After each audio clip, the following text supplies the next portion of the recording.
አብዛኞቹ ስትሪመሮች ራፐሮች ላይ በመቀለድ እውቅናን ያገኛሉ። ነገር ግን ተሳስተው አደገኛ ራፐሮች ጋር ሲቀልዱ ከባድ ችግር ይፈጠራል። ለምሳሌ ይህ ስትሪመር መሃል ላይቭ ላይ በቦክስ ተመቷል። ኤዲን ሮስ ደግሞ ኤንቢኤ ያንግ ቦይን ይቅርታ እያለ ሲለምነው እንመለከታለን። በዚህ ቪዲዮም አደገኛ ራፐሮች ጋር ተጣልተው ህይወታቸውን አደጋ ውስጥ የከተቱ ስትሪመሮችን እናያለን። በመጀመሪያም አብዛኛው ሰው ስለሚጠላው ኒዮን ልንገራችሁ። ኒዮን እውቅናውን የገነባው ሌሎችን በማበሳጨትና በማናደድ ነው። ሰዎችን ሲሳደብም በከፍተኛ ሁኔታ እይታ ስለሚያገኝ ያገኘውን ሰው ይሳደባል። እንደዚህ አይነት ባህሪውም ሁሉም ሰው እንዲጠላው ያደረገው ቢሆንም ማንም ግን እርምጃ አልወሰደበትም። ነገር ግን አንድ ቀን ኒዮን ኖቲ ኦሳማ ላይ ለመቀለድ ይሞክርና ከባድ ችግር ውስጥ ይገባል። እንደምታውቁት ኖቲ ኦሳማና ዲዲ ኦሳማ ኒውዮርክ የሚገኙ አደገኛ ራፐሮች ናቸው።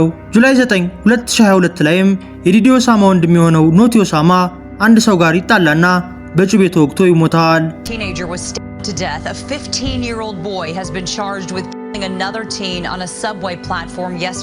ይህ ዜና እንደወጣም ኒዮን ይህን እድል ተጠቅሜ አቴንሽን ልሳብ በማለት ላይቭ ይገባና የኖቲ ሞት ላይ እየቀለደ ይዳንሳል። በዚህም ለራሱ የገባውን ቃል ያጠፈ ሲሆን አንድ ኢንተርቪው ላይ ቀርቦ እያለም በሞተ ሰው አልቀልድም ብሎ ተናግሮ ነበር። በጊዜውም ድርጊት ዲዲ ኦሳማንና ጓደኞቹን ያበሳጨ ሲሆን እርምጃ ለመውሰድም እየተዘጋጁ ነበር። ኒዮንም ሌላ ላይቭ ስትሪም ላይ በድጋሚ ኖቲ ላይ መቀለድ ጀመረ። ከዚህ በኋላም ነበር ኒዮን ሲፈራው የነበረው ጊዜ የደረሰው። ማርች 17 2024 ላይም ዲዲ ኦሳማ ኒዮንን ያገኘውና በዚህ መልኩ ያስጨንቀዋል።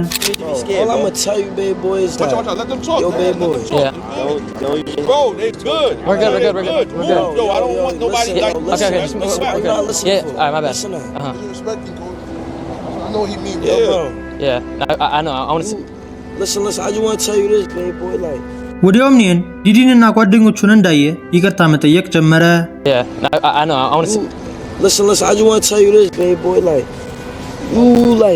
በጊዜውም ዲዲ ኒዮንን ሲመለከተው የተረጋጋ ሲሆን እሱም መጉዳትም አልፈለገም።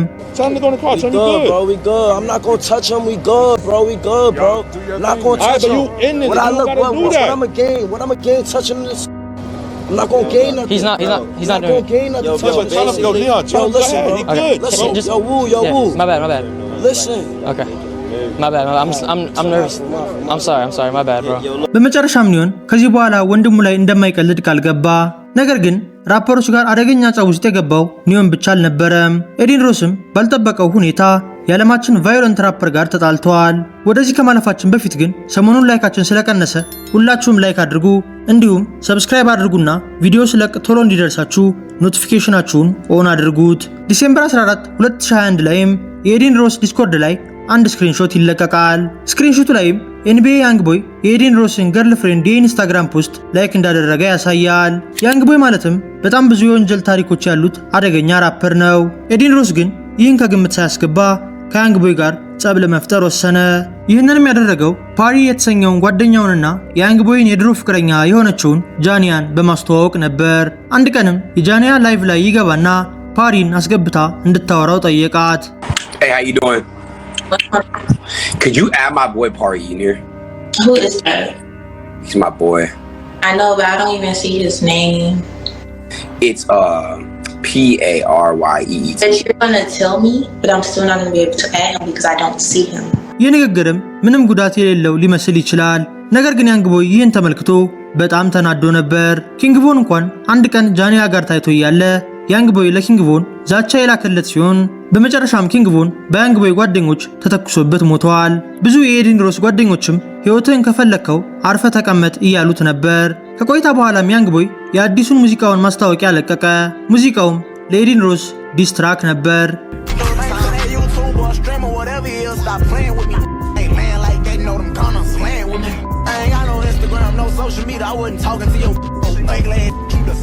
ይህ ቪዲዮም ብዙ የሶሻል ሚዲያ ፕላትፎርሞች ላይ ተሰራጭቶ የነበረ ሲሆን ወዲያውም ኤዲን ያንግ ቦይ ዲስ እንዳደረገው ሲያውቅ ይህን ትዊት አደረገ። ከዚህ በኋላም ብዙ ሰዎች በያንግ ቦይ እና በኤዲን ሮስ መካከል ከባድ ጦርነት ሊነሳ ነው እያሉ እያለ ኤዲን ሮስ የመጀመሪያውን ጽሑፍ ከጻፈ ከ17 ደቂቃ በኋላ ይቅርታ ብሎ ይህን ፖስት አደረገ። በጊዜውም ከቲክቶክ በጠፋ አንድ ቪዲዮ ኤዲን ሮስ ያንግ ቦይን ይቅርታ ሲጠይቀው ታይቷል። Again, this is my job. I sit here, just I stream, But that's it, bro. I swear to God, that's it. I swear to God, that's all I do. I'm not a threat. I'm no way in any way associated in any type of gang activity or anything like that. And yeah, at the end of the day, it's just I'm not about that life, bro. I'm not about that life, chat. ኤዲንም ከአደገኛ ራፐር ጋር ጸብ ውስጥ መግባት እንደማያዋጣው አውቆ በሰላም ሸሽቷል። ነገር ግን ቀጥሎ የምናየው አይሾ ስፒድ ያደረገው ነገር ደግሞ የዚህ ተቃራኒ ሲሆን ስፒድም ህይወቱን አደጋ ውስጥ ከተተ። ኤዲን ሮስ ከያንግ ቦይ ጋር ከመጣላቱ ከትንሽ ጊዜያት በፊትም በአይሾ ስፒድ እና በዲዲጂ ጸብ መካከል ገብቶ ነበር። ጸቡ የሚጀምረውም ኦገስት 30 2021 ላይ ኤዲን ሮስ እና ስፒድን ጨምሮ ሌሎች ሰዎችም ባሉበት ስትሪም ነው። በጊዜውም ስፒድ ከዲዲጂ ታናሽ እህት ጋር እንደተዋወቁና አልፎ አልፎም እንደሚገናኙ ተናገረ። ከዚህ በኋላም ሁሉም ክፍል ውስጥ የነበሩት ሰዎች የደነገጡ ሲሆን ማንም ግን ቀጥሎ የሚፈጠረውን ነገር አልጠበቀም። ስለ ስፒድና ስለ ዲዲጂ እህትም እያወሩ ያለ ዲዲጂ ለኤዲን ደውሎ ስፒድን አገናኘኝ ይለዋል። በጊዜውም ዲዲጂ ረጅም ዕድሜ መኖር ከፈለክ ከእህቴ ራቅ ብሎ ስፒድን ያስፈራረዋል።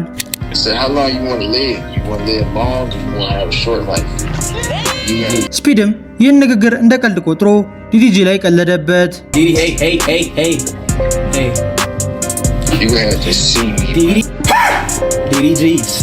ሴፕቴምበር 2 ላይም አይሾ ስፒድ እና የዲዲጂ እህት እና ኤዲን ሮስ ቤት ስትሪም እያደረጉ ነበር። በጊዜውም ዲዲጂ ከጓደኞቹ ጋር ወደ እነ ኤዲን ቤት በመሄድ ስፒድን መፈለግ ይጀምራሉ። ከሰከንዶች በኋላም ዲዲጂ ወደ እነ አይሾ ስፒድ ክፍል ይገባና አይሾ ስፒድን አንጠልጥሎ ያስወጣዋል። So why you not answering the fucking phone? What the fuck is wrong with you? Go. Get out of the house. What's wrong with you? Why wouldn't you tell them? My stuff is still in here. But why wouldn't you tell them that you was fucking coming here? The fuck off me, nigga! Why is it like... The fuck off me, nigga! The fuck off me, dog! The fuck off me! Fucking prank, nigga. በዚህ መሃልም ኤዲን ሮስ ገብቶ ያግባባቸውና ችግሩን በሰላም ይፈቱታል። Nah, here, seriously. Nah, look, Daryl, on God, I would never do some weird shit, bro, I swear. Some weird shit. That's what I'm saying, nigga. Some weird shit. Don't play with my little sister, nigga. I understand, no, I understand. በጊዜውም በጣም የደነገጠው ስፒድ ዲዲጂን ይቅርታ ጠይቋል። No. Like that ass, bro. Like I apologize for. I mean, yeah, I really do apologize, man. I apologize. ብዙ ሰዎችም የዚህ ቪዲዮ ኮሜንት ላይ በስፒድ ፍርሃት ሲቀልዱ ነበር። ስፒድም ከማንም ጋር ሳይጎዳዳ ነገሩን በሰላም ቋጭቷል። ቀጥሎ የምናየው ጃክ ዶኸርቲ ግን በተደጋጋሚ ቦክስ ደርሶታል። ልክ እንደኒሆን ሁሉ ጃክ ዶኸርቲም በብዙዎች የታወቀው ሰዎችን በማበሳጨት ነው። እንደዚህ አይነት ባህሪም በጣም ያናድዳል።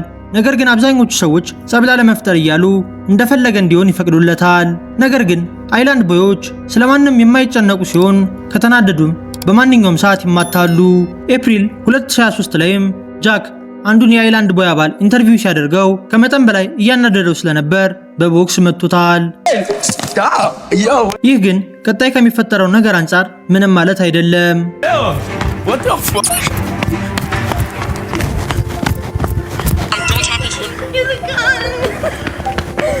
Yo, he's tripping. Yo, what the f***? He has a gun. ከቆይታ በኋላ ደግሞ አንድ ቀን ጃክ ከአይላንድ ቦዮች ጋር ጸብ ውስጥ ይገባና በቦክስ ይመታል።